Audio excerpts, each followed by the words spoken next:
Hello students, good morning. How are you today? Okay, Miss hope everyone all of you feel blessed today ya. Baiklah anak-anak sekalian, hari ini kita akan belajar pelajaran bahasa Indonesia ya. Kali ini kita akan melakukan pengamatan atau penelitian dan membuat hasil laporan pengamatan. Hal ini sudah pernah kita lakukan pada semester 1. Masih ingat tidak? Ya, pada waktu itu Miss minta anak-anak sekalian membuat hasil atau laporan pengamatan tentang perubahan benda cair, benda padat, dan juga benda gas. Nah, kali ini kita akan mengamati sinar matahari. Apakah sinar matahari merupakan sumber energi cahaya dan juga sumber energi panas. Ya, tentu saja kalian sudah tahu ya bahwa matahari merupakan sumber energi panas dan cahaya terbesar bagi bumi. Sumber energi cahaya dapat kita lihat ya pada waktu pagi sampai pada waktu pagi ya, itu matahari bersinar sehingga dapat menerangi bumi. Itu sudah dapat kita lihat. Nah, sekarang sebagai sumber energi panas juga dapat kita rasakan sebenarnya ya, ketika siang hari matahari bersinar sangat terang, itu dapat menghasilkan panas ya. Itu sudah dapat kita rasakan juga. Nah, kali ini kita akan membuktikannya apakah sinar matahari tersebut dapat membakar benda-benda atau dapat mengeluarkan api yang membakar benda-benda yang mudah terbakar seperti korek api, tisu, kertas, ataupun daun kering. Nah, oke. Nah, coba anak-anak sekalian dibuka buku tematik kalian halaman 7. Nah, kita akan melakukan penelitian atau pengamatan dengan menggunakan bahan-bahan ya. Nah, bahan-bahannya adalah korek api, kemudian kaca pembesar atau louvre ya, boleh kalian lihat gambarnya di sebelah ini. Gambar ini adalah kaca pembesar atau louvre. Nah, apabila kalian tidak memiliki kaca pembesar atau louvre atau kesulitan untuk mendapatkannya, kalian boleh menggunakan kacamata. Ya, kalian boleh menggunakan kacamata. Lalu kalian juga menyediakan tisu ya. Benda yang mudah terbakar lainnya seperti tisu, kertas maupun daun kering. Kalian boleh pilih dari 3 salah satu ini ya. Jadi kita akan melakukan penelitian atau pengamatan terhadap benda seperti korek api, kemudian pilih salah satu di antara yang 3 tadi disebutkan, tisu, kertas ataupun daun kering ya. Jadi kalian akan melakukan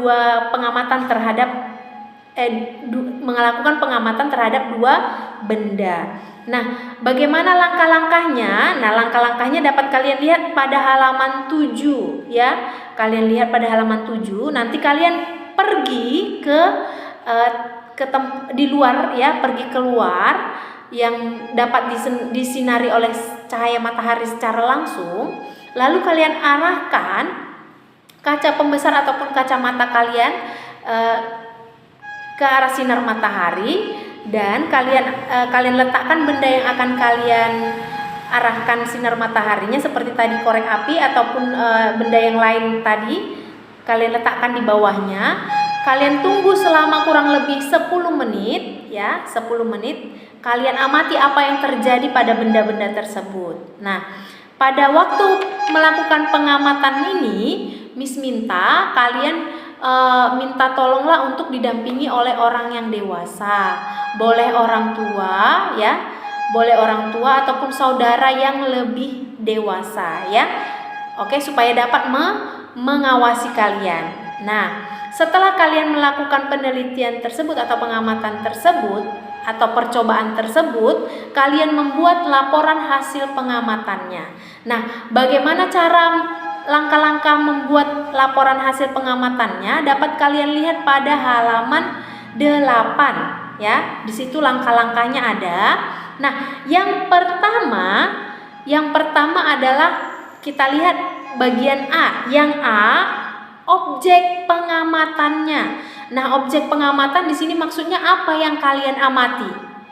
Oke, yang kita amati adalah Iya, objek pengamatannya adalah sinar matahari, ya, sinar matahari. Kemudian tujuan pengamatan.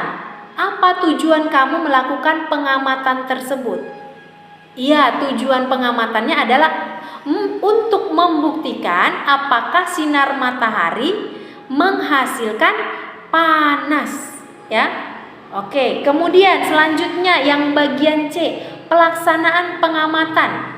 Pelaksanaan pengamatan yang pertama, tanggal pengamatan. Tanggal berapa kalian melakukan pengamatan tersebut, ya. Kemudian yang kedua, tempat atau lokasi pengamatan. Di mana kamu melakukan pengamatannya. Boleh kamu tulis di halaman rumah atau boleh kalian tulis alamat rumah kalian, ya. Kemudian yang ketiga, nama pengamatan. Nah, nama siapa yang melakukan pengamatan, ya. Kalau kalian sendiri, kan karena kalian sendiri yang melakukan pengamatan, berarti kalian tulis nama kalian, ya. Oke, yang bagian D, hasil pengamatan. Nah, hasil pengamatan yang pertama tadi kan kalian mengamati keadaan korek api, ya. Keadaan korek apinya bagaimana? Selama kalian mengamati, ya, keadaan korek apinya bagaimana? Nah, hasil pengamatan ini harus dibuat atau ditulis dengan jujur. Jika tidak terjadi apa-apa dengan korek apinya, kalian tulis tidak terjadi tidak terjadi perubahan apa-apa pada korek api, ya. Jika terjadi perubahan, kalian tulis, ya, terjadi perubahan pada korek api, yaitu korek api terbakar, ya. Jadi ingat, hasil laporan pengamatan itu harus dibuat dengan keadaan yang sebenarnya atau harus dibuat dengan jujur, ya. Yang kedua, keadaan benda-benda lain. Tadi kan Miss minta kalian selain korek api juga mengamati benda-benda lain. Pilih salah satu, yaitu kertas, tisu ataupun daun kering, ya. Nah, itu juga apa yang terjadi pada benda tersebut, ya. Oke, yang bagian E terakhir adalah kesimpulan, ya. Kesimpulan ini kalian ambil berdasarkan hasil pengamatan, ya. Nah, apabila benda-benda yang tadi kalian amati mengalami perubahan, kalian tulis. Berarti kesimpulannya adalah sinar matahari menghasilkan panas yang dapat membakar benda-benda yang mudah terbakar seperti korek api, tisu, kertas, dan juga daun kering, ya. Tetapi lain hal kecuali dia tidak menghasilkan apa-apa, ya, tidak mengalami perubahan. Kalian tulis juga kesimpulannya seperti itu. Sinar matahari menghasilkan panas tetapi tidak dapat membakar benda-benda yang tadi, ya. Jadi kalian tulis hasil pengamatannya, ya, dengan jujur, ya, dengan sesuai keadaan sebenarnya. Oke, baiklah anak-anak sekalian, ini saja Miss Rasa pembelajaran kita hari ini. Oh iya, nanti laporan hasil pengamatannya kalian tulis di kertas HVS, lalu kalian tempel di buku tematik tersebut atau kalian hektar. Jangan ditulis di situ karena Miss yakin tidak akan muat, ya, tidak akan muat untuk menulisnya di situ. Oke, baiklah, tetap semangat belajar anak-anak dan juga jaga kesehatan. See you next time. Bye bye and God bless you.